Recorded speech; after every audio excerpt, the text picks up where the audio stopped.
बिस्मिल्लाहिर्रहमानिर्रहीम। अस्सलामु अलैकुम students, this is Atif Ahmed, your physics teacher.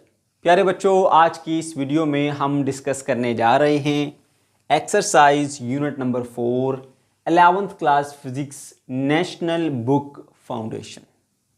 इस वीडियो लेक्चर में हम इस एक्सरसाइज के तमाम क्वेश्चंस को डिस्कस करेंगे, लेकिन अगर आप किसी एक पार्टिकुलर क्वेश्चन को ही सीखना चाहते हैं तो फिर आप डिस्क्रिप्शन में जाएंगे, वहाँ पर हर क्वेश्चन के सामने उसका टाइम मेंशन है। आप उसके टाइम पे क्लिक करके डायरेक्टली अपने डिज़ायर्ड क्वेश्चन की तरफ बढ़ सकते हैं। ठीक है बच्चों, तो चलिए जी हम स्टार्ट करते हैं। Question number 1, what is the value of angular acceleration of the minute hand of your wrist watch. इस क्वेश्चन में आपसे पूछा जा रहा है कि आपकी कलाई पर जो घड़ी है उसके अंदर मौजूद जो मिनट हैंड है उसमें क्या एंगुलर एक्सेलरेशन है। ठीक है, तो प्यारे बच्चों, आप सब जानते हो कि एक्सेलरेशन क्या होता है, change in velocity with respect to time. इसी तरह से जब हम एंगुलर एक्सेलरेशन की बात करेंगे तो change in angular velocity with respect to time कहलाता है एंगुलर एक्सेलरेशन। अब अगर कोई बॉडी अपनी एंगुलर वेलोसिटी को चेंज ही नहीं करती तो उसमें एंगुलर एक्सेलरेशन भी नहीं आएगा। ये बात याद रखनी है आपने। ठीक है, अच्छा, अब जो आपकी कलाई के ऊपर मौजूद घड़ी है ना, उसमें मौजूद मिनट हैंड हर 1 घंटे में एक चक्कर मुकम्मल करती है, यानी 360 डिग्री का एंगुलर डिस्प्लेसमेंट कवर करती है। तो ये इक्वल टाइम के अंदर इक्वल एंगुलर डिस्प्लेसमेंट कवर कर रही है। इस वजह से इसके अंदर कोई एंगुलर वेलोसिटी का चेंज आता ही नहीं है। अगर एंगुलर वेलोसिटी का चेंज नहीं आएगा, ठीक है, तो एंगुलर एक्सेलरेशन भी नहीं होगा। तो आप आंसर लिखेंगे एंगुलर एक्सेलरेशन इज 0। कोई एंगुलर एक्सेलरेशन नहीं है। Why? Because minute hand move with constant angular velocity. ये तो सेम एंगुलर वेलोसिटी के साथ मूव करती है, इसमें तो एंगुलर वेलोसिटी चेंज ही नहीं होती। जब एंगुलर वेलोसिटी चेंज ही नहीं होती तो फिर आपके पास जो एक्सेलरेशन है वो भी नहीं आएगा। एक्सप्लेनेशन की हेडिंग देके बताएंगे फिर आप। Minute hand of the watch complete 1 revolution in 60 minutes. 60 minutes के अंदर एक रोटेशन जो है या जो रेवोल्यूशन है वो कंप्लीट करती है, या आप कह सकते हैं 360 डिग्री का जो एंगुलर डिस्प्लेसमेंट है वो कंप्लीट करती है। हर 60 मिनट्स के अंदर 360 डिग्रीज का एंगुलर डिस्प्लेसमेंट कवर हो रहा है, इसलिए यहाँ पर कोई भी जो एंगुलर वेलोसिटी में चेंज है वो नहीं आ पा रहा। There is no change in angular velocity, so no angular acceleration. अब एंगुलर एक्सेलरेशन को हम अल्फा से डिनोट करते हैं, वो क्या होता है, change in angular velocity with respect to time. तो delta omega by delta T आ जाएगा। अब डेल्टा ओमेगा का मतलब क्या है, चेंज इन एंगुलर वेलोसिटी। अब क्योंकि ये कांस्टेंट एंगुलर वेलोसिटी के साथ मूव कर रही है, कोई चेंज है ही नहीं, इसलिए वेलोसिटी में चेंज 0 है। तो यहां पर डेल्टा ओमेगा की जगह पे आप 0 पुट कर देंगे तो ये आपके पास एंगुलर एक्सेलरेशन आ जाएगा 0। Question number 2, define angular quantities displacement, velocity and acceleration. यानी यहां पर सिंपली आपको डिफाइन करना है एंगुलर डिस्प्लेसमेंट को, एंगुलर वेलोसिटी को और एंगुलर एक्सेलरेशन को। ठीक है, सबसे पहले बात कर लेते हैं एंगुलर डिस्प्लेसमेंट पर। प्यारे बच्चों, एंगुलर डिस्प्लेसमेंट दरअसल एक एंगल होता है जिस एंगल के थ्रू कोई भी बॉडी टर्न करती है। फॉर एग्जांपल, एक बॉडी इस पोजीशन पर है, अब यहां से टर्न करके वो यहां पर आ जाती है। यहां से यहां कितने डिग्री तक वो टर्न की है, ये सिंपली उसका क्या होता है, एंगुलर डिस्प्लेसमेंट। वो एंगल जिस एंगल के थ्रू कोई बॉडी जो है वो टर्न करती है अपनी इनिशियल पोजीशन से फाइनल पोजीशन की जानिब। लाइक यहां पर देखिए, एक बॉडी इस पोजीशन में थी, ये इसकी पहली पोजीशन है, अब यहां से टर्न करके वो एक नई पोजीशन में आ गई यहां पर P2 पर। ठीक है, तो जितना एंगल यहां से यहां तक इसने कवर किया ना, वो बेसिकली इसका क्या है, एंगुलर डिस्प्लेसमेंट है।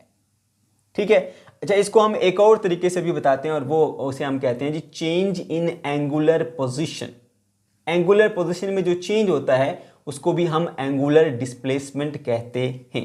इसके बारे में हम बड़ी डिटेल से बात कर चुके हैं, यहाँ पर मैं आपको शॉर्टली फिर भी एक्सप्लेन कर देता हूँ। ठीक है, देखिए, ये एक जो है वो हमने x axis y axis draw कर लिया, ये आपको ग्रीन कलर का नजर आ रहा होगा ऐसे। ठीक है, और इसको हम ले लेते हैं जी रेफरेंस लाइन।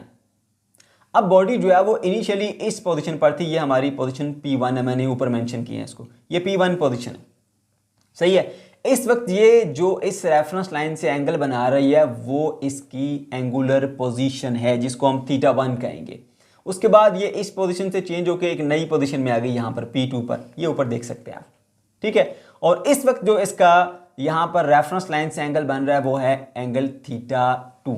तो जब हम एंगुलर डिस्प्लेसमेंट कैलकुलेट करते हैं ना, तो फिर हम क्या करेंगे, फाइनल पोजीशन में से इनिशियल पोजीशन को हम माइनस कर देंगे। ठीक है, तो फाइनल एंगुलर पोजीशन है θ2, इनिशियल एंगुलर पोजीशन है θ1, उन दोनों को माइनस करिए तो आपको मिल जाएगा delta theta, that is angular displacement.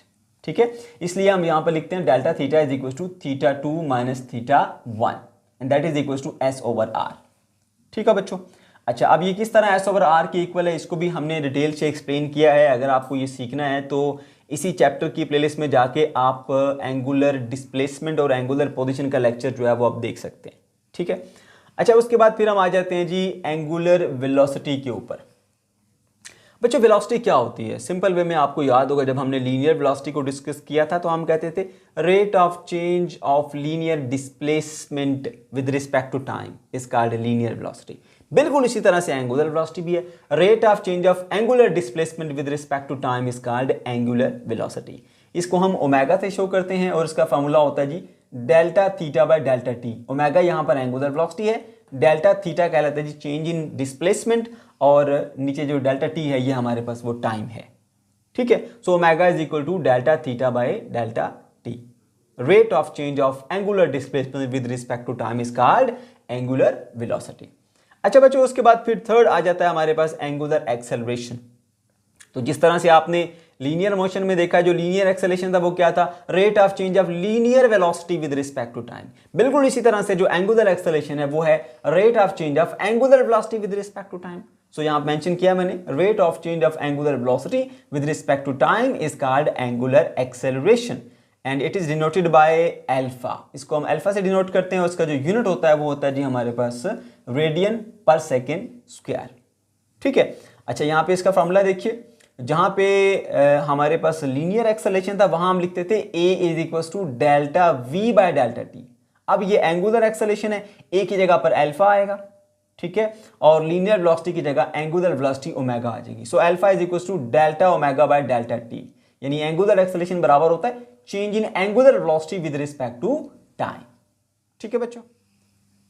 Question number 3, determine a relation between linear and angular displacement, linear and angular velocity, linear and angular acceleration. प्यारे बच्चों, ये क्वेश्चन हमारा एग्जाम के पॉइंट ऑफ व्यू से बहुत ही ज़्यादा इंपॉर्टेंट है। ये एज अ शॉर्ट क्वेश्चन आपको एग्जाम में दिया जा सकता है।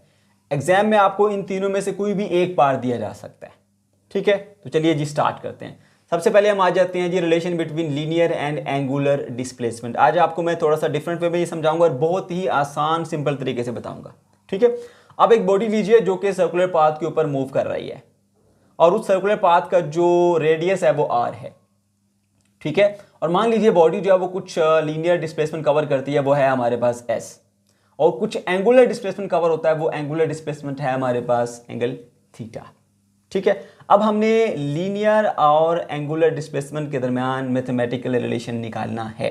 तो प्यारे बच्चों याद रहे कि ये जो हमारे पास है ना एस, ये बेसिकली एक सर्कल की आर्क लेंथ है, और जो ये एंगल थीटा है ना ये सेंट्रल एंगल है जो ये आर्क बनाती है विद द सेंटर।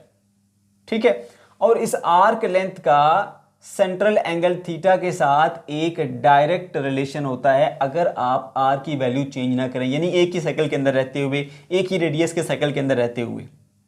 कैसे मैं बताता हूं, देखो ये आ गया मेरे पास एक सर्कल, ठीक है, और ये आ गया उसका सेंटर। पहले मैं एक छोटी आर्क जो है वो सिलेक्ट करता हूँ, ये वाली, सही है। ये छोटी आर्क जो सेंटर के साथ एंगल बनाएगी वो एंगल भी छोटा होगा।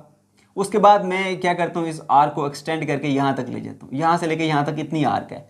ये जो सेंटर के साथ एंगल बनाएगी वो एंगल इससे बड़ा होगा, ये आप देख सकते हैं। उसके बाद मैं क्या करता हूँ, और बड़ी आर्क सेलेक्ट करता हूँ यहाँ से, ये जो सेंटर के साथ एंगल बनाएगी वो उससे भी बड़ा होगा, ये आप देखिए ये। तो क्या बात पता चली कि जैसे जैसे आप आर्क लेंथ की वैल्यू बढ़ाते जाओगे, आपको जो सेंट्रल एंगल है, जो एंगुलर डिस्प्लेसमेंट है, वो आपको बढ़ा हुआ मिलेगा। यानी इन दोनों के दरमियान में एक डायरेक्ट रिलेशन पाया जाता है। तो आप बता देंगे जी, consider a body moving on a circular path of radius R and angle theta is the directly proportional to the arc length. इसमें जो एंगल थीटा है वो डायरेक्टली प्रोपोर्शनल होता है आर्क लेंथ एस के साथ। ठीक है, तो हमने लिख दिया s is directly proportional to theta. अब प्रोपोर्शनलिटी के साइन खत्म करेंगे तो इक्वल आएगा और साथ में आएगा कांस्टेंट। अब यहां पर क्या चीज है जो चेंज नहीं हो रही, मैंने क्या बताया था, एक ही सर्कल के अंदर रहते हुए, यानी सर्कल का रेडियस चेंज नहीं होना चाहिए, तो आपके पास कांस्टेंट क्या आ जाएगा, आर आ जाएगा। इस तरह इंतहाई आसान तरीके के साथ आप इसको ड्राइव कर सकते हैं, h is equal to r theta. ठीक है, अब इसी रिलेशन को इस्तेमाल करते हुए हम लीनियर और एंगुलर वेलोसिटी के दरमियान जो मैथमेटिकल रिलेशन है उसको भी डिराइव कर सकते हैं। आप क्या करेंगे, इसी इक्वेशन को उठा के यहां पर रखिए और जरा गौर कीजिए, यहां पर एस क्या है, हमारे पास लीनियर डिस्प्लेसमेंट है, और एंगल थीटा क्या है, ये हमारे पास एंगुलर डिस्प्लेसमेंट है। ठीक है, अब आप जरा सोचें कि वेलोसिटी क्या होती है, rate of change of displacement with respect to time. मैंने मेंशन किया है velocity is a rate of change of displacement. तो आपने क्या करना है, अब यहां पर रेट ऑफ चेंज मालूम करना है, क्योंकि यहां पर आपको लीनियर डिस्प्लेसमेंट भी मिला हुआ है, एंगुलर डिस्प्लेसमेंट भी मिला हुआ है। आपने जस्ट क्या करना है, इसमें रेट ऑफ चेंज मालूम करना है विद रिस्पेक्ट टू टाइम। ठीक है, अच्छा, तो रेट ऑफ चेंज मालूम करने के लिए हम क्या करेंगे, डेल्टा बाय डेल्टा टी से दोनों तरफ मल्टीप्लाई कर देंगे। डेल्टा कहते हैं चेंज, ठीक है, और नीचे है डेल्टा टी यानी with respect to change in time. ठीक हो गया। अच्छा जी, तो हम क्या करेंगे, इधर एस के साथ मल्टीप्लाई कर देंगे डेल्टा बाय डेल्टा टी को, और इधर हम थीटा के साथ मल्टीप्लाई कर देंगे डेल्टा बाय डेल्टा टी को। सही है। अब आर को हमने अलग क्यों किया, आर है हमारे पास radius within a circle, जो कि कांस्टेंट था, कांस्टेंट में तो चेंज नहीं आता ना, इसलिए उसको हमने साइड पे रखा। ठीक हो गया। तो यहां पर आ गया delta S by delta T, यानी change in linear displacement with respect to time, जो कि हमें वेलोसिटी देगा। Delta theta by delta T क्या है, change in angular displacement with respect to time, जो कि हमें देगा एंगुलर वेलोसिटी। ठीक है बच्चों। अच्छा, अब यहां पे ये स्टूडेंट्स के माइंड में आ रहा होता है कि सर ये हमने क्यों लगाया और ये क्या है, इसका क्या मकसद है, मैं वो भी बता देता हूं। प्यारे बच्चों, हमारे पास ना दो तरह की वेलोसिटी होती है, एक होती है एवरेज वेलोसिटी, एक होती है instantaneous velocity. Average velocity motion की कंप्लीट डिटेल प्रोवाइड नहीं करती, वो सिर्फ ये बताती है कि इतने टाइम में, टोटल टाइम बता देती है, ठीक है, और टोटल डिस्प्लेसमेंट बता देती है कि इतने टाइम में इस बॉडी ने इतना डिस्प्लेसमेंट कवर किया। समझ गए। अच्छा, अब जो बॉडी मूव करती हुई जा रही थी, क्या वो अपनी पूरी मोशन के दौरान उसने अपनी वेलोसिटी को चेंज नहीं किया। आप बाइक स्टार्ट करते हैं, स्टार्ट करते हुए जाते हैं, क्या आपने स्टार्ट ही 40 से लिया था, नहीं, आपने 0 से स्टार्ट लिया था। ऐसा ऐसा आप ऊपर आए, फिर आपको कहीं पे ब्रेक भी लगानी पड़ी होगी, कहीं पे आपको उसको बाइक को एक्सेलरेट भी करना पड़ा होगा, रेस देनी पड़ी होगी, तो आपकी वेलोसिटी एक जैसी नहीं रहती।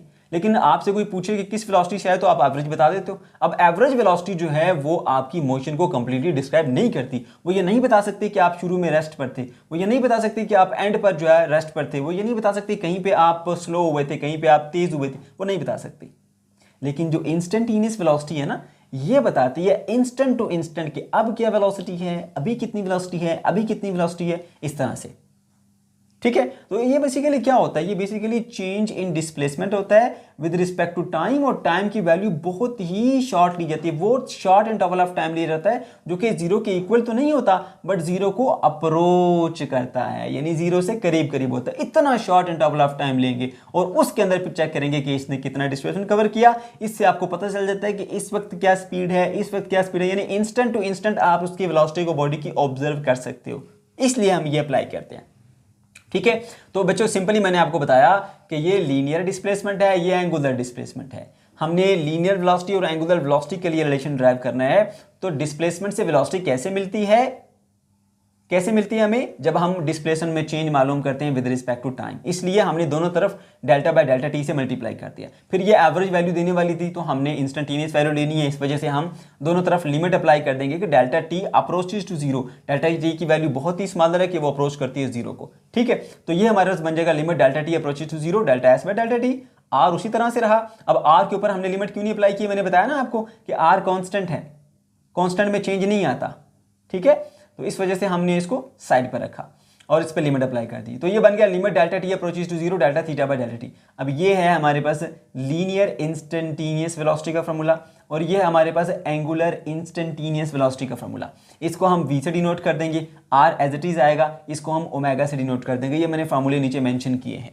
तो इस तरह से हमारे पास लीनियर वेलोसिटी और एंगुलर वेलोसिटी के दरमियान में भी एक मैथमेटिकल रिलेशन डराइव हो गया, जो कि है v equals to r time omega. अच्छा, अब इसी रिलेशन को इस्तेमाल करते हुए हम लीनियर और एंगुलर एक्सेलरेशन के दरमियान में भी एक मैथमेटिकल रिलेशन ड्राइव कर सकते हैं। अब इसी रिलेशन को यहां लिखिए, v equals to r time omega. यहां पर v लीनियर वेलोसिटी है और ओमेगा जो है वो यहां पर एंगुलर वेलोसिटी है। और एक्सेलेरेशन क्या होता है? एक्सेलेरेशन कहते हैं change in velocity with respect to time, यानी वेलोसिटी में जो चेंज आता है विद रिस्पेक्ट टू टाइम वो आपको एक्सेलेरेशन दे देता है। मैंने यहां पर मेंशन किया है acceleration is the rate of change of velocity. तो अगर आपने यहां पर रेट ऑफ चेंज मालूम करना है तो आप क्या करेंगे, डेल्टा बाय डेल्टा टी से दोनों तरफ मल्टीप्लाई कर देंगे ऑन बोथ साइड, ठीक है। तो क्या किया, यहां पर v की तरफ भी डेल्टा बाय डेल्टा टी से मल्टीप्लाई कर दिया और इधर भी आपने डेल्टा बाय डेल्टा टी से मल्टीप्लाई कर दिया। अब यहां पर जो r है वो कांस्टेंट है, कांस्टेंट में चेंज नहीं मालूम किया जाता, इसलिए r को हमने शुरू में लिख दिया, ठीक है। तो ये बन गया हमारे पास limit delta T approaches to zero delta v by delta T, r उसी तरह आया, limit delta T approaches to zero delta omega by delta T आ गया, ठीक है।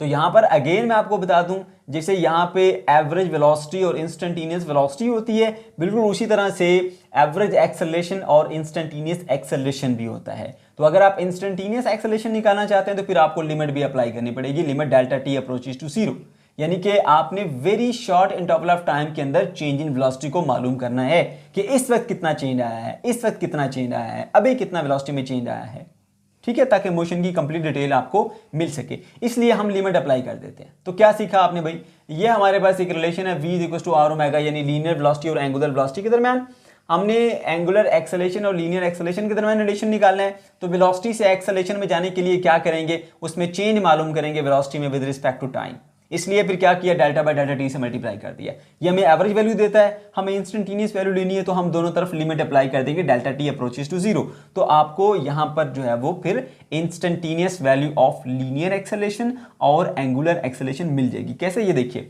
Delta V by delta T क्या होता है, change in linear velocity with respect to time, linear acceleration, और साथ में लिमिट अप्लाई हुई तो मतलब ये इंस्टेंटेनियस लीनियर एक्सेलरेशन है, ठीक है। आर एज इट इज आया। अब ये डेल्टा ओमेगा यानी change in angular velocity with respect to time, इसको हम अल्फा से डिनोट करते हैं। अब क्योंकि साथ में लिमिट अप्लाई की है तो ये instantaneous value of angular acceleration है। आप चाहें तो यहाँ पे छोटा सा लिख सकते हैं INST यानी instantaneous value of linear acceleration is equals to r time instantaneous value of angular acceleration. अब इन दोनों के जो फार्मूले हैं अल्फा का और यानी एंगुलर एक्सेलरेशन का और लीनियर एक्सेलरेशन का मैंने यहाँ पर नीचे मेंशन कर दिए हैं, तो इस तरह से आप बड़ी आसानी के साथ इसके दरमियान जो रिलेशन है वो मालूम कर सकते हैं। Question number 4, is centripetal force a fundamental force or a force provided by any of the fundamental force, can any combination of fundamental force provide the centripetal force. अब इस क्वेश्चन को पहले जरा अच्छे से समझिए। यहां पे कहा जा रहा है a centripetal force is a fundamental force, क्या सेंट्रीपिटल फोर्स एक फंडामेंटल फोर्स है? तो आंसर है नहीं, सेंट्रीपिटल फोर्स एक फंडामेंटल फोर्स नहीं है। नेचर में 4 फंडामेंटल फोर्सेस पाई जाती है। Number 1 electromagnetic force, force of gravity, strong nuclear force and weak force, ठीक है। ये हमारे पास 4 जो है वो फंडामेंटल फोर्सेस हैं, इसके अलावा कोई और फोर्स मौजूद नहीं है। तो सेंट्रीपिटल फोर्स इनमें शामिल नहीं है, ठीक है। तो सेंट्रीपिटल फोर्स जो है वो एक फंडामेंटल फोर्स नहीं होगी, ठीक है। हाँ, कोई भी जो फोर्स है वो सेंट्रीपिटल फोर्स के तौर पे एक्ट कर सकती है, यानी कोई भी और फोर्स जो है वो एक्ट कर सकती है as a centripetal force. For example, आप कोई भी एक स्टोन ले लीजिए, उसको एक थ्रेड के साथ अटैच कीजिए और उसको यूँ घुमाइए तो वो सर्कुलर पाथ के ऊपर घूमना शुरू कर देता है। अब कोई बॉडी अगर सर्कुलर पाथ के ऊपर घूम रही है तो सेंट्रीपिटल फोर्स तो उसको लाजमी चाहिए होती है, वो कहाँ से मिल रही है? उस रस्सी के अंदर जो खिंचाव है, जो टेंशन है, वो एक्ट करता है एज अ सेंट्रीपिटल फोर्स, ठीक है, और वो बॉडी सर्कुलर पाथ पे घूमना शुरू कर देती है। इसी तरह से हम एक फंडामेंटल फोर्स की बात कर लेते हैं, जैसे फोर्स ऑफ ग्रेविटी है, ठीक है। फोर्स ऑफ ग्रेविटी की हेल्प से जो सैटेलाइट्स हैं वो अर्थ के अराउंड घूम रहे होते हैं, ठीक है ना, सर्कुलर पाथ के ऊपर घूम रहे हैं, उनको जो सेंट्रीपिटल फोर्स प्रोवाइड करती है वो आपकी जो फोर्स ऑफ ग्रेविटी है वो प्रोवाइड कर लेती है, जिसकी वजह से वो सर्कुलर पाथ के ऊपर घूम रहे होते हैं। तो सेंट्रीपिटल फोर्स तो खुद कोई एक फंडामेंटल फोर्स नहीं है, लेकिन कोई भी और फोर्स जो है वो एक्ट कर सकती है एज अ सेंट्रीपिटल फोर्स। जैसे फोर्स ऑफ फ्रिक्शन है जो कि टर्न करते हुए गाड़ी को सर्कुलर पाथ के ऊपर घूमने में मदद देती है, जैसे मैंने आपको टेंशन इन द स्ट्रिंग की एग्जांपल दी है, जैसे मैंने आपको ग्रेविटेशनल फोर्स की एग्जांपल दी है, जिसकी वजह से जो सैटेलाइट्स हैं वो अर्थ के अराउंड जो है वो सर्कुलर पाथ के ऊपर घूम रहे होते हैं। तो अपना माइंड बिल्कुल क्लियर कर लीजिए कि सेंट्रीपिटल फोर्स इटसेल्फ कोई फंडामेंटल फोर्स नहीं है, कोई और फोर्स जो है वो एक्ट कर सकती है एज अ सेंट्रीपिटल फोर्स, जैसे टेंशन की फोर्स, जैसे हमारे पास फ्रिक्शनल फोर्स है, जैसे हमारे पास ग्रेविटी की फोर्स है, ठीक है। तो इसके अलावा जो दूसरा पार्ट है इसका, उसमें फिर ये कहा गया can any combination of fundamental force provide a centripetal force, कोई और कॉम्बिनेशन ऑफ फंडामेंटल फोर्स जो है क्या वो सेंट्रीपिटल फोर्स प्रोवाइड कर सकता है? तो बिल्कुल कोई भी कॉम्बिनेशन ऑफ फोर्स जो है वो सेंट्रीपिटल फोर्स प्रोवाइड कर सकता है, बस शर्त क्या है कि वो फोर्स जो है वो मूविंग ऑब्जेक्ट के ऊपर परपेंडिकुलरली एक्ट करनी चाहिए। यानी अगर एक बॉडी जो है वो स्ट्रेट लाइन के अंदर मूव कर रही है, उसके ऊपर वो फोर्स परपेंडिकुलरली एक्ट करेगी तो वो उस बॉडी को सर्कुलर पाथ के ऊपर टर्न कर देती है। तो सर्कुलर पाथ के ऊपर घुमाने वाली फोर्स को हम क्या बोलते हैं जी? Centripetal force. तो याद रखिएगा ये बात बहुत इंपॉर्टेंट है कि कोई भी मूविंग ऑब्जेक्ट जो स्ट्रेट लाइन के अंदर मूव कर रहा है, अगर आप उसके ऊपर परपेंडिकुलरली फोर्स अप्लाई करते हैं तो वो सर्कुलर पाथ के ऊपर घूमना शुरू कर देता है। जैसे मैं आपको स्टोन की एग्जांपल देता हूं जो कि सर्कुलर पाथ के ऊपर घूम रहा होता है, ये देखें। अब यहां पर इस पॉइंट के ऊपर उसके अंदर जो स्टोन है उसकी वेलोसिटी किधर को होती है? इस डायरेक्शन में होती है। कैसे पता चला? कि अगर आप यहां से धागे को तोड़ेंगे ना, धागे को, ठीक है, तो वो आपको जो है वो इस डायरेक्शन के अंदर जाता मालूम होगा। अब ये इसमें टेंशन है टी जो कि एक सेंट्रीपिटल फोर्स के तौर पे एक्ट कर रहा है, और इधर को इसकी वेलोसिटी है, तो इसकी वेलोसिटी इधर को है, टेंशन नीचे को एक्ट हो रही है, ठीक है। तो ये बेसिकली इनके दरमियान जो एंगल है वो 90 डिग्री का है, जिसकी वजह से ये सर्कुलर पाथ के ऊपर घूमना शुरू कर देता है। जब ये इस पोजीशन के पास स्टोन आता है तो इस वक्त इसकी वेलोसिटी की डायरेक्शन जो है वो इधर को होती है, जबकि टेंशन जो है वो इधर को। अभी भी इनके दरमियान एंगल जो है वो 90 डिग्री है। तो जो कोई फोर्स जो है वो एक्ट होती है एक मूविंग ऑब्जेक्ट के ऊपर परपेंडिकुलरली, तो वो उसको सर्कुलर पाथ के ऊपर घुमा देती है, ठीक है। तो अगर आपके पास जो कोई भी एक कॉम्बिनेशन है फंडामेंटल फोर्सेस का, वो एक बॉडी के ऊपर एक्ट कर रही हैं और उसका जो नेट रिजल्ट है वो उस बॉडी को सर्कुलर पाथ के ऊपर घूमने में मजबूर कर देता है, नेट रिजल्ट की जो डायरेक्शन है उस फोर्स की वो toward the centre of the circle हो जाती है, तो वो बेसिकली एक्ट करेगा एज अ सेंट्रीपिटल फोर्स, ठीक है। ये बात याद रखना, दो तरह से आप इस बात को कर सकते हैं। पहली बात आप ये कह सकते हैं कि अगर वो नेट फोर्स जो है वो एक मूविंग ऑब्जेक्ट के ऊपर परपेंडिकुलरली एक्ट कर जाए तो डेफिनेटली उसको सर्कुलर पाथ पे घुमा देगी, ठीक है, और वो सेंट्रीपिटल फोर्स के तौर पे एक्ट कर जाएगी। या दूसरे अल्फाज में हम यूँ भी कह सकते हैं कि जो कि सर्कुलर पाथ के ऊपर घूमते हुए ऑब्जेक्ट के ऊपर जो नेट फोर्स अप्लाई हो रही है उसकी डायरेक्शन जो है वो टुवर्ड द सेंटर हो, तो वो फिर आपके पास जो है वो सेंट्रीपिटल फोर्स के तौर पर एक्ट हो जाएगी। तो यहाँ पर दूसरा पॉइंट भी याद रखिए कि कोई भी जो कॉम्बिनेशन ऑफ फोर्स है वो एक्ट कर सकता है एज अ सेंट्रीपिटल फोर्स। शर्त क्या है भाई? उसको या तो मूविंग ऑब्जेक्ट के ऊपर परपेंडिकुलरली एक्ट करना पड़ेगा ताकि सर्कुलर पाथ में घूमने शुरू कर दे, या फिर आप ये भी कह सकते हैं कि सर्कुलर पाथ के अंदर घूमते हुए ऑब्जेक्ट के ऊपर जो नेट फोर्स अप्लाई हो रही है इन कॉम्बिनेशन की वजह से उसका जो नेट रिजल्ट है वो toward the centre of the circle होना चाहिए, ठीक है। अब इसको लिखेंगे कैसे? नो, पहले आंसर लिखेंगे जी नो, कि सेंट्रीपिटल फोर्स एक फंडामेंटल फोर्स नहीं है। Centripetal force is not a fundamental force. There are 4 fundamental forces in nature. Number 1 electromagnetic, number 2 gravity, number 3 strong nuclear force, number 4 weak nuclear force या weak force कहते हैं इसको, ठीक है। ये 4 फंडामेंटल फोर्सेज हैं, इनके अमंग कोई भी हमारे पास सेंट्रीपिटल फोर्स मौजूद नहीं है, इसलिए ये फंडामेंटल नहीं है। और fundamental force will act as a centripetal force when it is acting perpendicular to the direction of motion of the moving object. जो भी फंडामेंटल फोर्स होगी आपके पास, ठीक है, वो एक्ट कर सकती है एज अ सेंट्रीपिटल फोर्स जब वो एक मूविंग ऑब्जेक्ट के ऊपर परपेंडिकुलरली एक्ट करती है, लाइक मैंने आपको यहाँ पर ये चीज एक्सप्लेन की है।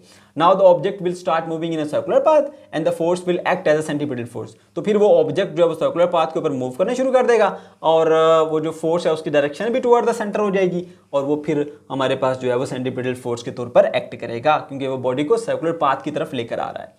और इसकी एग्जांपल की बात करें तो gravitational force provide as a centripetal force for the planetary orbit, बता दिया मैंने आपको ये। और दूसरा जो इसका पार्ट है ये वाला, उसमें भी आप बताएंगे yes any combination of fundamental force that can act toward the centre of the circle can provide the centripetal force.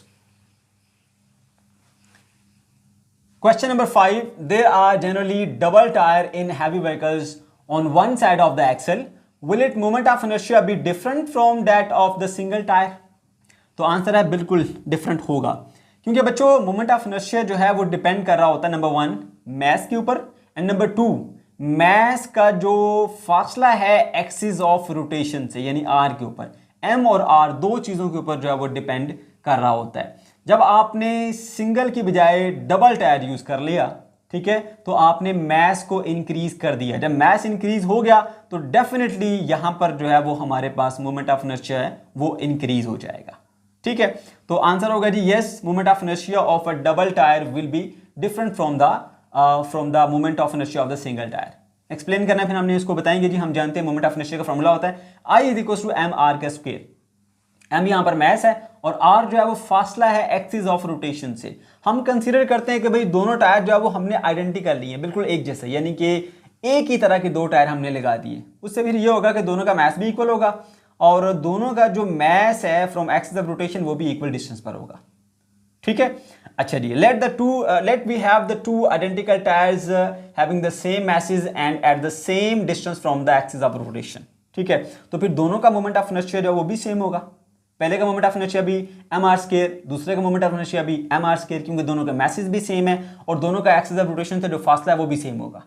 ठीक है, तो फिर हमारे पास जो टोटल मोमेंट ऑफ इनर्शिया आएगा वो आएगा mr² प्लस mr², दोनों को आप ऐड कर देंगे तो total moment of inertia I is equal to 2mr²। तो आप बताएंगे moment of inertia will be doubled due to the combined effect of increased mass. तो मास इंक्रीज करने की वजह से यहां पर जो मोमेंट ऑफ इनर्शिया वो डबल हो जाएगा। Question number 6, why is it best to have blades rotate in opposite direction for a helicopter having the two set of lifting blades? प्यारे बच्चों, अब कहा जा रहा है कि एक हेलीकॉप्टर जिसके अंदर two set of lifting blades होते हैं, उन दोनों ब्लेड्स की जो रोटेशन है वो ऑपोजिट रखने का क्या फायदा होगा, ये क्यों अच्छा है। ठीक है, तो मैं आपको बताता हूं। अगर फर्ज कर लें आपके पास जो है वो सिंगल ब्लेड वाला जो है वो हेलीकॉप्टर लाइक दिस, ठीक है, और आप जो है वो जैसे ही इस हेलीकॉप्टर को ऑन करते हैं, इसके अंदर जो रोटर है वो स्टार्ट होगा, इसके जो विंग्स है वो ऐसे घूमने शुरू हो जाएंगे, तो ये एक significant amount of angular momentum जो है वो क्रिएट करता है। ठीक है, जिसको काउंटर करने के लिए उसकी जो बॉडी है, बॉडी ऑफ द हेलीकॉप्टर, वो उससे ऑपोजिट डायरेक्शन के अंदर रोटेट करने की या स्पिन करने की कोशिश करती है, जो कि हम नहीं चाहते। ठीक है, तो इस अनवांटेड स्पिन को हमने रोकना है। रोकने के लिए हम जो है वो डबल ब्लेड वाला हेलीकॉप्टर जो है वो यूज कर लेते हैं।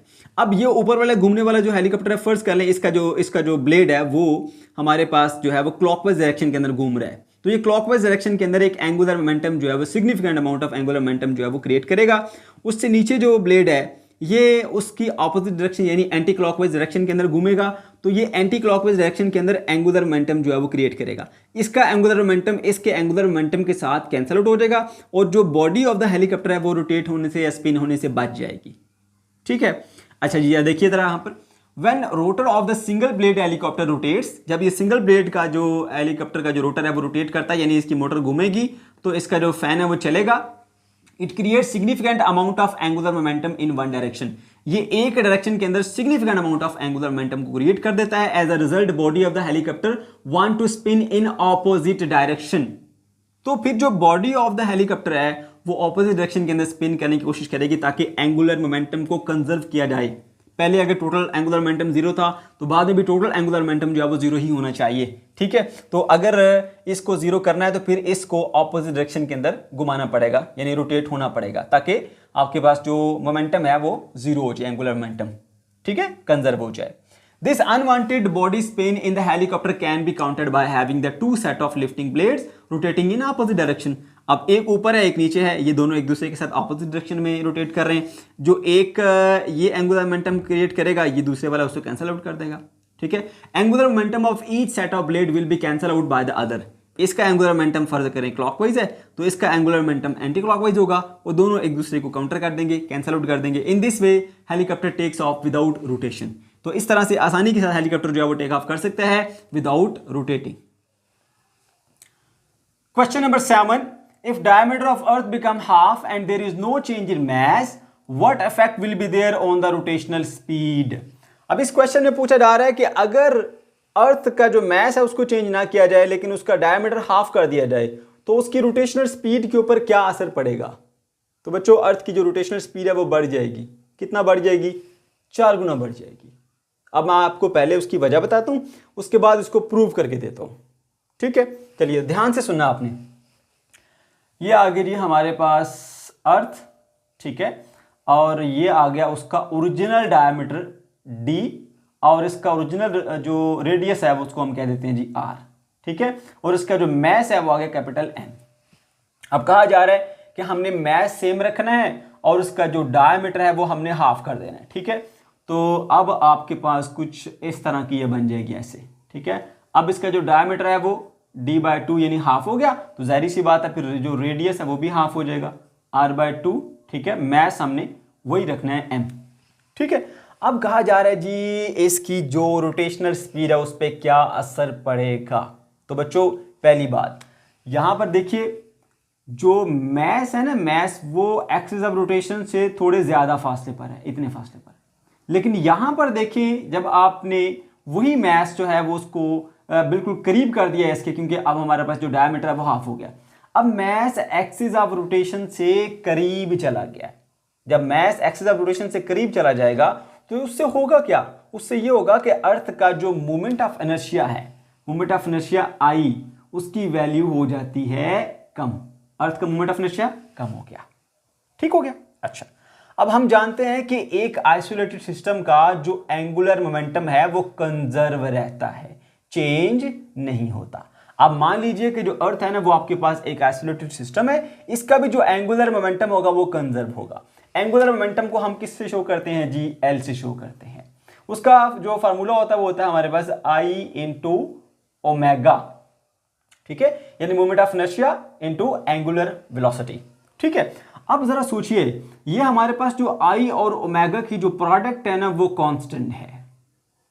ठीक है, ये आ गया हमारे पास कांस्टेंट।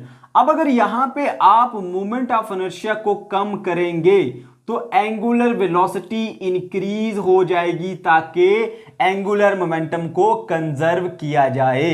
तो इस तरह से जैसे ही आप अर्थ के इसी मैस को हाफ डायमीटर पे ले आते हैं तो हाफ डायमीटर पे लाने से मोमेंट ऑफ इनर्शिया कम हो गया। अगर मोमेंट ऑफ इनर्शिया कम होगा हमारे पास तो फिर एंगुलर वेलोसिटी जो है वो इंक्रीज करेगी ताकि जो मोमेंटम है एंगुलर मोमेंटम उसको कंजर्व रखा जा सके। तो इस तरह से इसकी जो एंगुलर स्पीड है वो बढ़ जाएगी। ठीक है, अच्छा अब 4 गुना की भी मैं आपको एविडेंस देता हूं कैसे। ठीक है, सबसे पहले आप लिखिए इसमें कि भाई according to law of conservation of angular momentum total angular momentum of a system remain conserve. आप दो सिचुएशन ले लीजिए, एक ये सिचुएशन है दूसरी ये सिचुएशन है। इस सिचुएशन में जो एंगुलर मोमेंटम है उसको हम L1 का नाम दे देते हैं, यहां पर जो है इसको नाम दे देते हैं जी हम L2 का। ठीक है, let L1 be the angular momentum of the earth when mass is m, diameter is d and radius is r। और दूसरी सिचुएशन में उसको कहते हैं let L2 is the angular momentum when mass is m, same mass but diameter क्या हो गया d/2 half. अगर डायमीटर हाफ हुआ तो रेडियस भी क्या हो जाएगा, हाफ हो जाएगा r/2। ठीक है, so according to law of conservation of angular momentum L1 is equal to L2, total angular momentum जो है वो सेम रहेगा, L1 is equal to L2। अब इसके मुताबिक हमने ये फॉर्मूला लगाया, L1 की जगह पे आ गया I1 into omega 1, I2 into omega 2। ठीक है, अब क्योंकि अर्थ स्फेरिकल शेप रखती है इसके जो एंगुलर मोमेंटम होता है उसका ये फॉर्मूला होता है 2/5 mr का स्क्वायर, और साथ में ओमेगा 1 वैसे ही लिखा। इधर भी हमारे पास अर्थ ही है तो 2/5 mr का स्क्वायर इंटू ओमेगा 2। अब क्योंकि यहां पर जो हमारे पास फर्स्ट स्टेज है, यहां पे जो आपका जो डायमीटर है वो d है और रेडियस है r, तो यहां पे आ गया mr का स्क्वायर। ठीक है, साथ में ओमेगा 1 उसी तरह से। दूसरी स्टेज हमारे पास ये वाली है जिसमें रेडियस जो है वो हाफ हो चुका है, वाई क्योंकि डायमीटर भी हाफ हो गया ना तो रेडियस भी हाफ हो जाएगा। तो इसलिए फिर हमारे पास जो r की जगह पे हमने r/2 लिखा, यहां पर r था ना, यहां r/2 लिखा। ठीक है, ये दूसरी स्टेज है और उसके ऊपर स्केल आ गया। अब देखिए 2/5 से कट गया, m जो है वो m से कट गया, इधर रह गया आपके पास r का स्क्वायर साथ में ओमेगा 1, इधर रह गया हमारे पास r का स्क्वायर जो है वो ऊपर रहेगा, 2 का स्क्वायर नीचे 4 बन गया और ये ओमेगा 2। अब यहां से भी r का स्क्वायर r के स्क्वायर से कैंसिल आउट हो गया, यहां बचा आपके पास क्या, ओमेगा 1 इज इक्वल टू 1/4 ये वाला जो नीचे 4 डिवाइड हो रहा था और साथ में आ गया ओमेगा 2। अब 4 को आप इधर मल्टीप्लाई कर दीजिए, ओमेगा 2 वो किसके बराबर है, 4 टाइम ओमेगा 1 के। और याद रहे ये हमारी फाइनल है और ये हमारी इनिशियल है। अब इनिशियल स्टेज के अंदर जो है ना वो हमारे पास कंप्लीट जो है ना उसका वो डायमीटर था d। ठीक है, और जो दूसरी स्टेज है 2 वाली उसमें हाफ था। तो हमने देखा कि इसकी जो एंगुलर वेलोसिटी है वो ओमेगा 2, इसकी जो एंगुलर वेलोसिटी है वो क्या है हमारे पास ओमेगा 1 है। तो ओमेगा 2 जो है वो 4 टाइम ओमेगा 1 के इक्वल है। यानी अब जो अर्थ की जो एंगुलर स्पीड होगी, ठीक है, ये रोटेशनल स्पीड कह लीजिए, वो 4 गुना तक बढ़ जाएगी। Question number 8, why does in circular motion a tangential acceleration can change the magnitude of velocity but not direction? इस क्वेश्चन में पूछा जा रहा है कि ऐसा क्यों होता है कि सर्कुलर मोशन में जो टेंजेंशियल एक्सेलरेशन है वो सिर्फ वेलोसिटी का मैग्नीट्यूड चेंज करता है लेकिन उसकी डायरेक्शन को चेंज नहीं करता, ऐसा क्यों होता है। तो प्यारे बच्चों, इस क्वेश्चन को अच्छे से अंडरस्टैंड करने से पहले आपको पता होना चाहिए टेंजेंशियल एक्सेलरेशन और सेंट्रीपिटल एक्सेलरेशन के बारे में, तभी आप इस क्वेश्चन को सही डीपली अंडरस्टैंड कर पाएंगे। ठीक है, तो आप सब जानते हो कि एक्सेलरेशन क्या होता है, change in velocity with respect to time. Velocity में चेंज आया, एक्सेलरेशन प्रोड्यूस हो गया। अब वेलोसिटी क्या है, एक वेक्टर क्वांटिटी है। वेलोसिटी एक वेक्टर क्वांटिटी है, ठीक है, इसके पास दो चीजें, एक तो मैग्नीट्यूड होता है, ठीक है, और मैग्नीट्यूड के साथ इसके पास क्या होता है, डायरेक्शन होती है, सही है। अब अगर आप ऐसा करें कि एक ऑब्जेक्ट की वेलोसिटी का मैग्नीट्यूड चेंज करें तो उससे एक्सेलरेशन प्रोड्यूस हो जाता है, और अगर आप ऐसा करें कि सिर्फ उसकी डायरेक्शन चेंज करें, मैग्नीट्यूड को ना चेंज करें, तो भी एक्सेलरेशन प्रोड्यूस हो जाता है। और अगर आप इन दोनों को चेंज करें, यानी कि मैग्नीट्यूड को भी चेंज करें और डायरेक्शन को भी चेंज करें, तो इस सूरत में भी आपके पास जो एक्सेलरेशन है वो प्रोड्यूस हो जाता है। ये बात याद रखना, भूलना नहीं आपने, ठीक है। हम एक एग्जांपल लेते हैं एक बॉडी की जो कि सर्कुलर पाथ के ऊपर मूव कर रही है। ये वो एक बॉडी आ गई है, सही है, और इसकी जो वेलोसिटी है उसका मैग्नीट्यूड चेंज नहीं हो रहा। अगर यहां पर देखें तो इसकी जो वेलोसिटी है उसकी डायरेक्शन ये है, और मान लीजिए 3 मीटर पर सेकेंड इसकी वेलोसिटी है। जब वो यहां पर आया तो वेलोसिटी का मैग्नीट्यूड वही 3 मीटर पर सेकेंड, लेकिन डायरेक्शन चेंज हो गई है। यहां पर देखें मैग्नीट्यूड वही है, डायरेक्शन चेंज हो गई है, डायरेक्शन चेंज हो गई है, डायरेक्शन चेंज हो गई है, मैग्नीट्यूड वही है, ठीक है। तो इस सूरत में भी इसके अंदर जो है वो एक्सेलरेशन प्रोड्यूस हो जाएगा, क्योंकि डायरेक्शन चेंज हो रही है, मैग्नीट्यूड चेंज नहीं हो रहा। इसको हम बोलते हैं सेंट्रीपिटल एक्सेलरेशन, और इसकी जो डायरेक्शन होती है वो टुवर्ड द सेंटर होती है। रिप्रेजेंट हम इसको करते हैं जी AC के साथ। अभी मजीद समझाऊंगा, अभी ये बात माइंड में रखें आप, ठीक है। अच्छा, दूसरा ये है कि अगर ऐसा हो कि ये बॉडी जो सर्कुलर पाथ पे घूम रही है वो वेलोसिटी का मैग्नीट्यूड चेंज करे, मतलब यहां पर देखिए अगर, तो इसकी जो वेलोसिटी की डायरेक्शन है वो ये है और वेलोसिटी का मैग्नीट्यूड ये है, ठीक है, और यहां पर पहुंचा तो इसने मैग्नीट्यूड को बढ़ा लिया, डायरेक्शन भी चेंज होगी, मैग्नीट्यूड भी चेंज हो गया। यहां पर आए तो मैग्नीट्यूड और ज्यादा बढ़ गया, यहां पर आए तो मैग्नीट्यूड और ज्यादा बढ़ गया। अब यहां पर देखिए सर्कुलर मोशन में हमारे पास ये जो ऑब्जेक्ट मूव कर रहा है ये अपनी वेलोसिटी का मैग्नीट्यूड भी चेंज कर रहा है। मैग्नीट्यूड चेंज होने की वजह से भी इसके अंदर एक्सेलरेशन आता है, और वो अलोंग द टेंजेंट होता है, along the tangent of the circle, ठीक है। तो इसको हम बोलते हैं टेंजेंशियल एक्सेलरेशन, जिसको हम AT से डिनोट करते हैं, ये है टेंजेंशियल एक्सेलरेशन। तो ये जो टेंजेंशियल एक्सेलरेशन है ना, ये वेलोसिटी के मैग्नीट्यूड चेंज होने की वजह से आता है, ठीक हो गया। और ये जो सेंट्रीपिटल एक्सेलरेशन है ना, ये उसकी जो डायरेक्शन है उसके चेंज होने की वजह से आता है। अब अपने क्वेश्चन की तरफ बढ़ते हैं। क्वेश्चन ये था कि भाई ये जो टेंजेंशियल एक्सेलरेशन है ना, ठीक है, ये वेलोसिटी का मैग्नीट्यूड चेंज करता है मगर डायरेक्शन चेंज नहीं करता। बात बड़े ध्यान से सुननी है आपने, ठीक है। देखो भाई, यहां पर आपने ये चीज ऑब्जर्व की कि जो लीनियर वेलोसिटी है और ये जो टेंजेंशियल एक्सेलरेशन है ये पैरेलल है, या अलोंग द सेम लाइन है, ये कह लें आप, अलोंग द सेम लाइन कह लें, ठीक है। मैं यहां पे ड्रा करता हूं जी, ये आ गई मेरे पास वेलोसिटी v, ठीक है, और एक्सेलरेशन को भी मैं ऐसे इसके साथ ऐसे पैरेलल ड्रा कर देता हूं जी AT, सही है। अच्छा, अब एक बात जरा ध्यान से सुनना, वेलोसिटी और ये जो एक्सेलरेशन है दोनों जो है वो अलोंग द सेम लाइन है। मैं डायरेक्शन की बात नहीं कर रहा, along the same line, opposite भी हो सकते हैं और सेम डायरेक्शन में भी हो सकते हैं, but along the same line है, पैरेलल कह लीजिए, ठीक है। अच्छा, अब यहां पर देखो कि एक बॉडी में एक्सेलरेशन इस डायरेक्शन में प्रोड्यूस क्यों होता है। अगर आप वेलोसिटी की डायरेक्शन में एक नेट फोर्स लगा दें इसके ऊपर है, तो न्यूटन ने कहा था ना हमें, न्यूटन सेकंड लॉ में, कि जब आप किसी बॉडी के ऊपर नेट फोर्स अप्लाई करते हैं, ठीक है, तो उसकी जो उसमें जो है वो एक्सेलरेशन प्रोड्यूस हो जाता है, और वो किधर होता है, इन the direction of net force, सही है। तो अगर एक्सेलरेशन इधर को है, इसका मतलब है कि इस डायरेक्शन की में इसके ऊपर एक नेट फोर्स अप्लाई हुई है। अब जरा खुद सोच के बताओ कि ये एक फुटबॉल है, ये इधर को जो है वो मूव करता हुआ जा रहा था, ये इसकी वेलोसिटी थी, आपने इसके ऊपर और फोर्स लगा दी इसी डायरेक्शन में, तो बताओ उसकी वेलोसिटी के मैग्नीट्यूड में चेंज नहीं आएगा क्या? वो इंक्रीज नहीं हो जाएगी? इंक्रीज हो जाएगी ना, ठीक है। तो इसमें जो एक्सेलरेशन आएगा वो किधर को होगा, वो एक्सेलरेशन इधर को होगा। तो यहां पर एक्सेलरेशन और वेलोसिटी जो है ना वो अलोंग द सेम लाइन है, तो इस केस में वेलोसिटी का जो मैग्नीट्यूड है वो हमारे पास चेंज होगा। अगर ये एक्सेलरेशन और वेलोसिटी एक डायरेक्शन में है तो वेलोसिटी का मैग्नीट्यूड इंक्रीज हो जाएगा, और अगर ऑपोजिट हुए, ठीक है, तो मैग्नीट्यूड डिक्रीज होगा, बट वेलोसिटी का मैग्नीट्यूड चेंज होगा।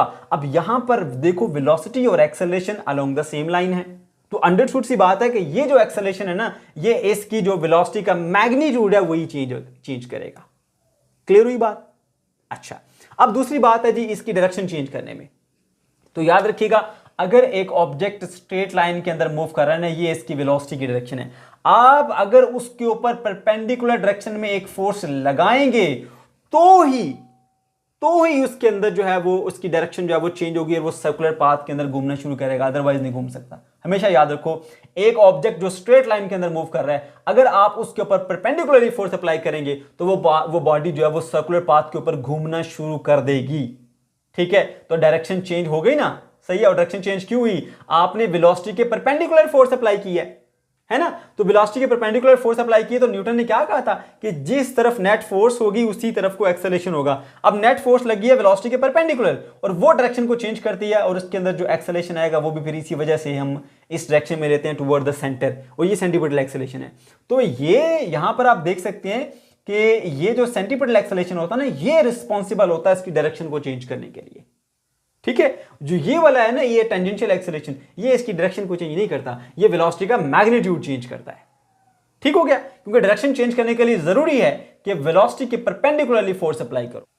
उम्मीद है अब आपको ये पॉइंट समझ में आ गया होगा। तो यहां पर मैंने मेंशन किया है, in a circular motion tangential acceleration act in the direction along which the object is moving on a circle, ठीक है। जिस सर्कुलर पाथ के ऊपर मूव कर रहा है उसके टेंजेंट के अलोंग जो है ये एक्सेलरेशन एक्ट करता है। Since it act along the tangent, it can only speed up or slow down, क्योंकि velocity और जो हमारे पास acceleration है ना, वो दोनों along the same line आ जाते हैं, दोनों along the tangent आ जाते हैं, तो ये उसको speed up या slow down कर सकता है, ठीक हो गया। So it can only change the magnitude of velocity. Centripetal acceleration is responsible for changing the direction. तो सेंटीपिटल एक्सेलरेशन है ना, वो रिस्पॉन्सिबल है डायरेक्शन चेंज करने के लिए, और जो टेंजेंशियल एक्सेलरेशन है वो मैग्नीट्यूड ऑफ वेलोसिटी को चेंज करता है। Question number 9.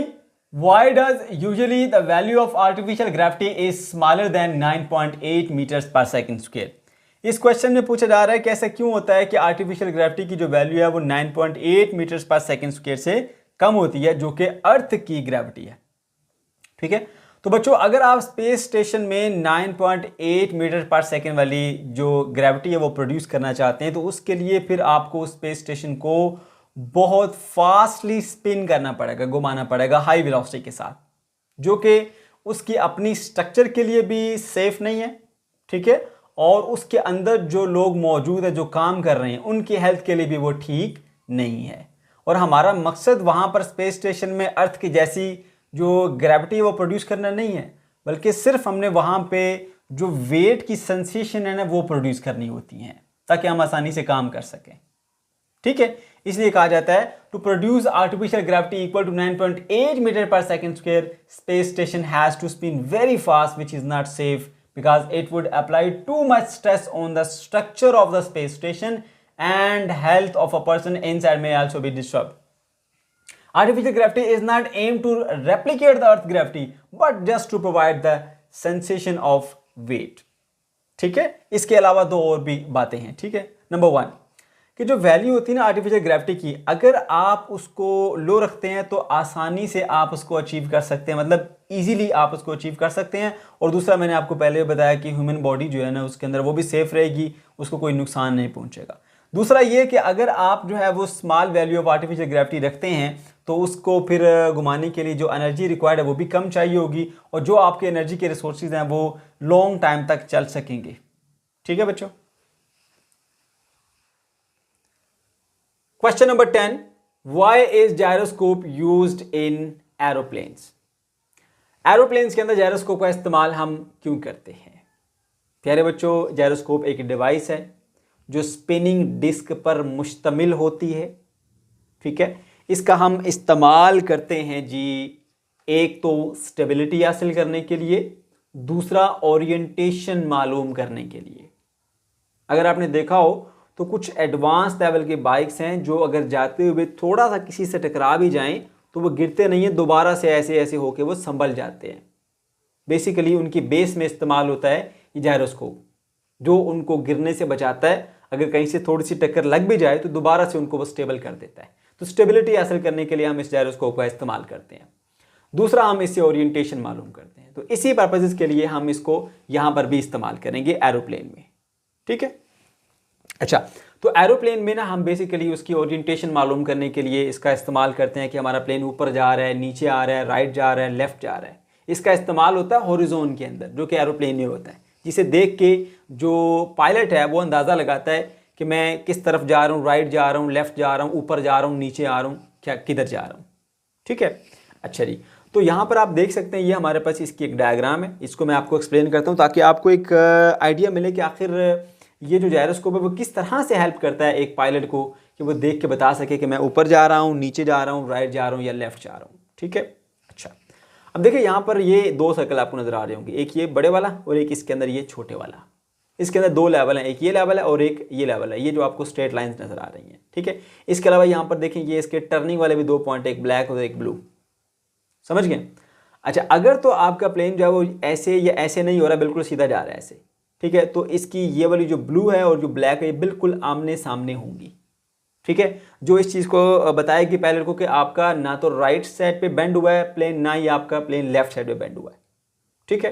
अच्छा, उसके बाद जो ये दो लाइनें, एक ये वाली और ये वाली, अगर ये दो लाइनें बिल्कुल ऐसे होती हैं, यानी कि ये एक ये वाली और इसके सेंटर में ये दूसरी वाली भी बिल्कुल एक लेवल पर होती हैं, तो इसका मतलब ये है कि आपका प्लेन बिल्कुल स्ट्रेट मूव कर रहा है, ना ऊपर जा रहा है ना ही नीचे आ रहा है, सही है।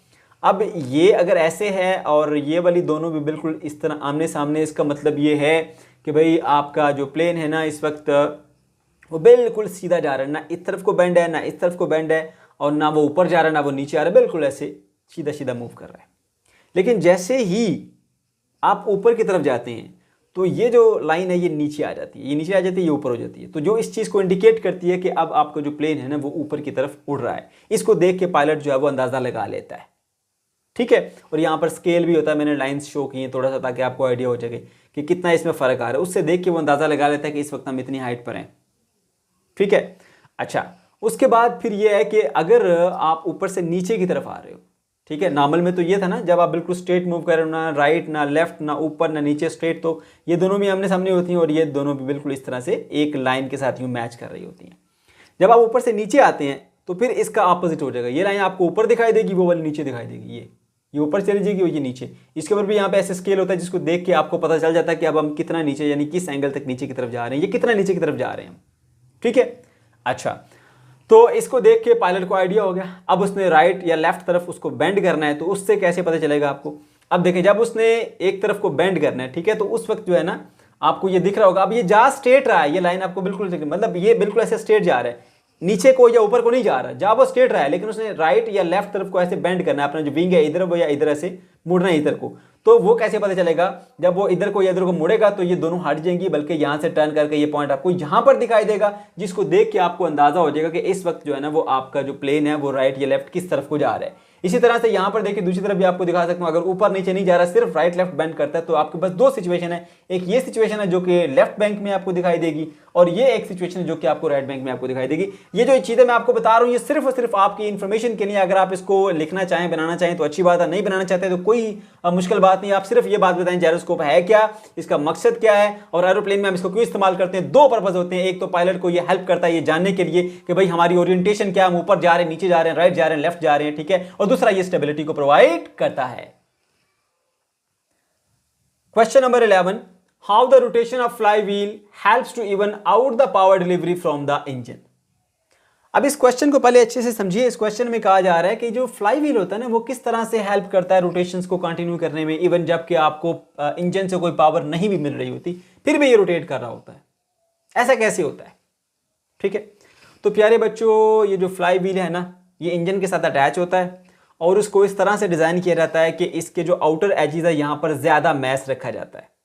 यहाँ पर ज़्यादा मैस होने की वजह से इसका जो मूवमेंट ऑफ इनर्शिया है ना वो ज़्यादा होता है। जिस बॉडी का मूवमेंट ऑफ इनर्शिया ज़्यादा होगा ना उसको रेस्ट से रोटेशन में लाना बड़ा मुश्किल है, और रोटेशन से रेस्ट में लाना भी मुश्किल है। ना वो आसानी से रेस्ट से रोटेशन में जाएगा, ना वो आसानी से रोटेशन से वापस रेस्ट में आएगा, ठीक है, क्योंकि उसका मूवमेंट ऑफ इनर्शिया ज़्यादा है, ठीक है। तो ये जो फ्लाई व्हील है इसका मूवमेंट ऑफ इनर्शिया होता है ज़्यादा। जब इंजन से पावर ज़्यादा मिल रही होती है, ठीक है, तो ये घूम रहा होता है और उसको जो है वो in the form of rotational kinetic energy अपने अंदर सेव करता रहता है। अब जब इंजन से पावर नहीं भी मिल रही होती ये फिर भी अपने रोटेशन को कंटिन्यू रखता है, क्योंकि इसका मोमेंट ऑफ इनर्शिया ज़्यादा है, इसको रोकना मुश्किल है, ये रुकता नहीं है, कंटिन्यू रखता है अपनी जो है वो मोशन को, ठीक है। इसीलिए हमने यहाँ पे मेंशन किया है greater movement of inertia of the flywheel helps to rotate smoothly without fluctuation even when the engine power changes, ठीक है। ये जो इस फ्लाई व्हील का ग्रेटर मूवमेंट ऑफ इनर्शिया है ये इसको हेल्प करता है कि अगर इंजन से चेंजिंग पावर भी मिल रही है, कभी ज़्यादा कभी कम भी मिल रही है, ठीक है, तो ये फ्लक्चुएट नहीं करता बल्कि विदाउट फ्लक्चुएशन जो है वो कॉन्टिन्यूसली स्मूथली रोटेट करता रहता है। समझ गए हो ना, ठीक है। It helps to keep rotation for some time even no power deliver from the engine. Some time आपको इंजन से पावर मिल ही नहीं रही होती, लेकिन ये अपनी जो रोटेशन है उसको कंटिन्यू रखता है, क्योंकि इसका मोमेंट ऑफ इनर्शिया ज़्यादा है ना। अब इसको रोटेशन से रेस्ट में लाना आसान नहीं है, ठीक है, इसलिए रोटेशन को वो कंटिन्यू रखता है। मजीद इसको मैं एक्सप्लेन करता हूँ, हेडिंग लगाएंगे, एक्सप्लेनेशन की और बताएंगे। As we know that greater moment of inertia means more difficult to change the angular velocity. अगर ज़्यादा मोमेंट ऑफ इनर्शिया होगा तो फिर एंगुलर वेलोसिटी को चेंज करना मुश्किल होगा। तो इसका यही तो है यहाँ पर जो मेन फीचर है फ्लाई व्हील का, कि उसका मोमेंट ऑफ इनर्शिया ज़्यादा रखा जाता है, ताकि उसका जो हमारे पास मोमेंट ऑफ इनर्शिया है वो ज़्यादा हो और एंगुलर वेलोसिटी जो है वो आसानी से चेंज ना हो। ठीक हो गया। So when engine produce excess power, flywheel store it in the form of rotational kinetic energy, जो कि मैं आपको बता चुका हूँ। जब इंजन से पावर मिल रही होती है, ये उसका इस्तेमाल करते हुए अपनी रोटेशनल काइनेटिक एनर्जी की सूरत में उसको सेव कर लेता है। When engine power output decreases, जब वो कम होती है, वो ऑफ हो जाती है, fly wheel release this stored energy and maintain the constant speed.